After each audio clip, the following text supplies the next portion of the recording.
My name is Bethany. I am 27 years old. My life is hard. My mother is sick and needs special care. This care costs a lot of money. I work 2 jobs every day to earn money. I am always very tired. Life is a struggle. One evening, my friend took me to a party. It was a very big party in a beautiful house. All the people there were rich. Then I saw Mr. Ronald Harper. He wore a dark, expensive suit. He looked at me for a long time. I did not know why a man like him would look at me. When the party finished, it was late and it was raining. Mr. Ronald came to me. He asked, "Do you need a ride home?" I was very surprised. He had an expensive car. I said yes because I needed to get home and it was raining hard. In his car, he asked, "Are you hungry?" He drove me to a very fancy restaurant. I was nervous sitting there with him. He did not talk much, but he watched me. After we ate, he looked at me with his cold eyes. He said, "Bethany, I see that your life is hard. I am a rich man. I do not have a family. Sometimes I want someone to be with me. I can give you money, a lot of money. I can take care of you. You will not need to work 2 jobs anymore. Your mother can have the best doctor. Will you accept my help?" His words were shocking. My mind told me this was not right. This was strange. But I thought of my mother. I thought of my hard life and all the bills. I looked at Mr. Ronald. He did not smile. He just waited. He was offering me a new life. It felt like a dream, but also very dangerous. It was a life with a rich man I did not know. I had to give him an answer. I said yes to Mr. Ronald. I accepted his offer. My life changed very fast. One day I was working 2 jobs. The next day I was in his world. It was full of money and luxury. He had a private plane. We went to different countries. We stayed in big, beautiful hotels. He bought me many things. Nice clothes, expensive shoes and jewelry, gold and diamonds. My new home was a very big house. Mr. Ronald told me the rules of this new life. He said, "I want company, Bethany, not love. Be loyal to me. Do not ask me about my business. My work is my work. It is not for you to know." Then he gave me a paper. It was a contract. It said I would live with him and be his companion. It said he would give me money every month, a lot of money. It also said I must not talk about our life to anyone. I signed the paper. It felt strange. It felt like I was selling myself. I told myself it was for my mother, for her health, for a better life, for us both. It was only about the money. It was not about love. Living with Mr. Ronald was not easy. He was a quiet person. He did not show much emotion, but sometimes he was kind. I began to feel something for him. It was not love. It was different. He was a mystery to me, a rich, powerful man I lived with, but did not truly know. His big house was beautiful, but it felt like a prison. I had everything, but I did not feel free. My hair began to beat fast when he was near. One day I went in his study room. On his desk, I saw a photo. It was a picture of a woman. She was very beautiful. Who is this woman? I thought. Is she his sister? He told me he had no family here. He never talked about his past life. I decided to ask Mr. Ronald about the photo. Mr. Ronald, I said, who is the woman in the photo in your study? He stopped and looked at me. His face became very cold. It is nothing, he said. It is an old photo. It is not important. He quickly opened a drawer and put the photo inside. He did not want me to see it or ask about it. This was strange. Why did he hide the picture so fast? There was also a housekeeper. Her name was Mrs. Conway. She was an old woman. She worked for Mr. Ronald for many years. One afternoon, I was in the kitchen with her. We were alone. She looked at me for a moment. Then she spoke quietly. Miss Bethany, she said, please be careful in this house. Mr. Ronald has many secrets. What you see or hear, sometimes it is not the truth. Just be careful. Her words made me feel afraid. What was Mr. Ronald hiding from me? That night Mr. Ronald came to me. He looked very serious. Bethany, he said, I need to ask you something important. My heart began to beat fast. What is it? I asked him. I need to get married, he said. What? Married to me? But you said... I began to speak, but he stopped me. It is not a real marriage, Bethany, he said. Not for love. It is for business only. I need a wife on paper for a new deal. It will help my company very much. It will be a marriage just on paper. Nothing between us will change. You will still live here. I will still give you money. You will be my wife only in name. Will you do this for me, for us? A marriage, not for love, only for his business. It felt very strange, but I said yes.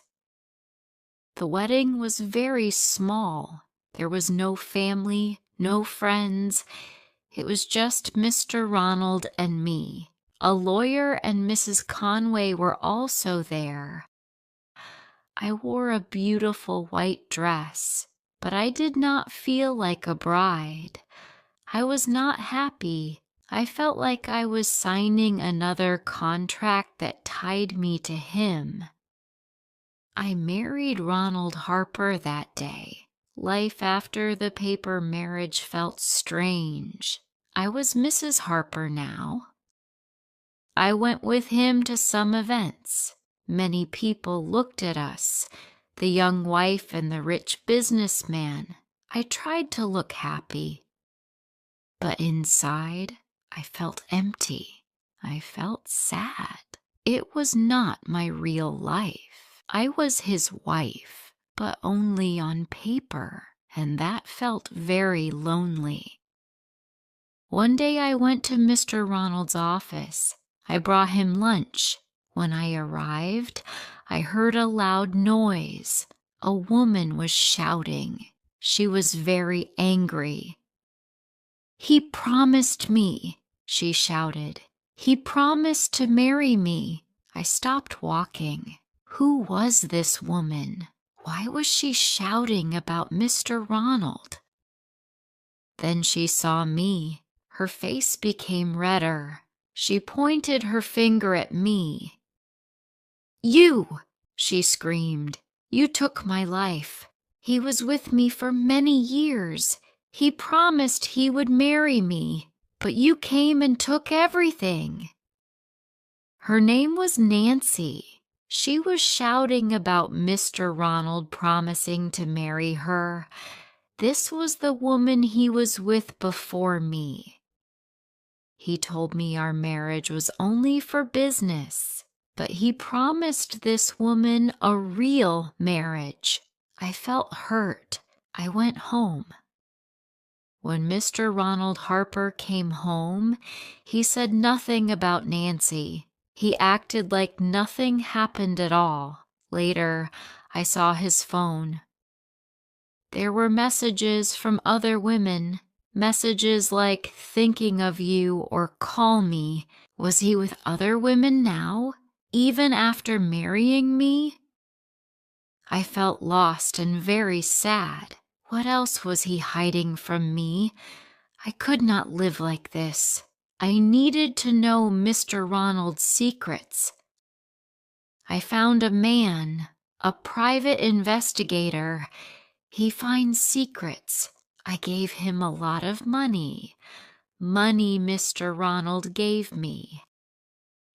I used his money to find out about him.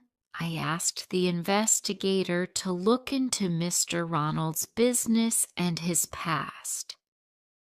The investigator found many bad things.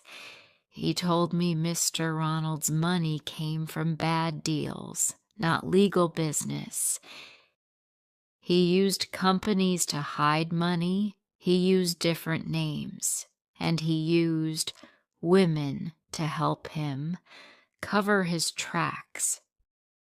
The investigator said, "Mrs. Harper, your marriage is real in law, and because of the papers you signed, one of his companies, a big one, is now legally yours. Mr. Ronald cannot take it back without your permission. Mr. Ronald put it in your name when you married. Maybe he planned to take it back later, but right now it is yours." I did not know this. Mr. Ronald never told me. He was a dangerous man. His money was dirty. He used people like me. He did not want me to have power, but he made a huge mistake. He gave me power. He did not know I knew the truth. I was not sad or afraid anymore. I decided to play his game. Now, in public, I acted like the perfect wife. I held his arm. I looked happy and loving. Mr. Ronald liked this. He thought I was doing what he wanted. But when I was alone in the big house, I worked. I read about his business. How did he make money? What were his plans? I hired people to help me understand the papers. I was not just a stupid wife. I was making a plan to escape his life.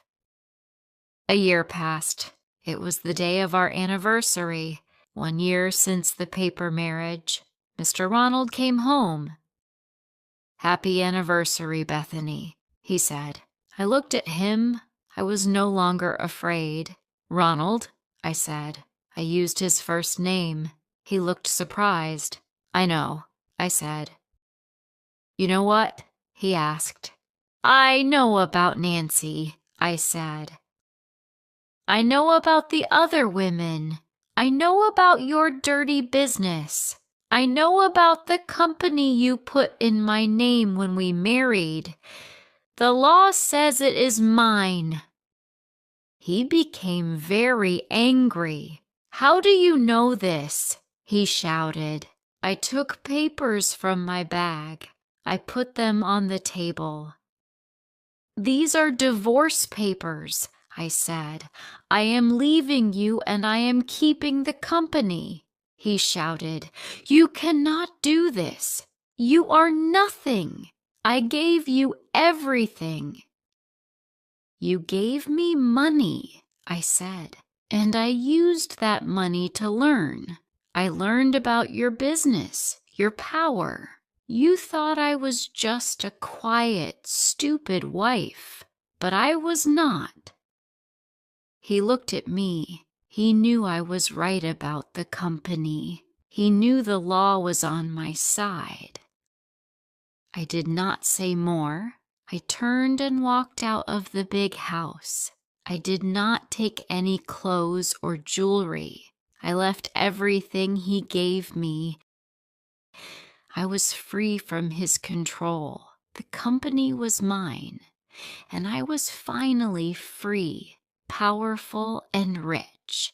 It was the last day of my life with him, and the first day of my new life. If someone tries to use you, you can still become strong by learning, staying calm, and believing in yourself. You can take back control of your life. You don't have to stay in a bad situation. You can start again and make a better life for yourself. If you liked this story, please like, comment, share, and subscribe.